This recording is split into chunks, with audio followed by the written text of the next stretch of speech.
Big boss Telugu 8వ season 5వ కంటెస్టెంట్గా ఒకప్పటి hot Tollywood handsome hero Aditya Om entry ఇచ్చాడు. లాహిర్ సినిమాతో యూత్లో మంచి గుర్తింపు తెచ్చుకున్న ఆదిత్య ఓం ఆ తర్వాత పలు హిట్ సినిమాల్లో నటించాడు. తెలుగుతో పాటు తమిళ్, హిందీ భాషల్లోనూ మెరిశాడు. హీరోగానే కాకుండా విలన్గానూ తన టాలెంట్ చూపించాడు. అయితే దురదృష్టవశాత్తు ఎక్కువ కాలం కెరీర్ కొనసాగించలేకపోయాడు. ఇప్పటికీ ఆదిత్య ఓం సినిమాలు చేస్తున్నాడు. వీటికి విమర్శకుల ప్రశంసలు, అవార్డులు వస్తున్నాయి. కానీ కమర్షియల్గా ఫెయిల్ అవుతున్నాయి. కాగా చేతిలో సినిమాలు లేని సమయంలో బాగా డిప్రెషన్లోకి వెళ్ళిపోయాడట ఈ టాలెంటెడ్ హీరో. కనీసం గది నుంచి బయటకు కూడా రాలేకపోయాడట.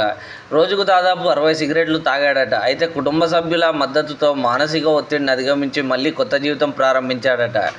సినిమాల సంగతి పక్కన పెడితే ఆదిత్య ఓం రియల్ హీరో అని చెప్పవచ్చు. ఎందుకంటే ఇతను చేస్తున్న సామాజిక సేవా కార్యక్రమాలు చాలామందికి తెలియవు. ఆ మధ్య భద్రాద్రి కొత్తగూడెం జిల్లాలో 2 గ్రామాలను దత్తత తీసుకున్నాడట ఆదిత్య ఓం. అక్కడే దాదాపు 500 మందికి తన వంతు ఆర్థిక సహాయం చేశాడట.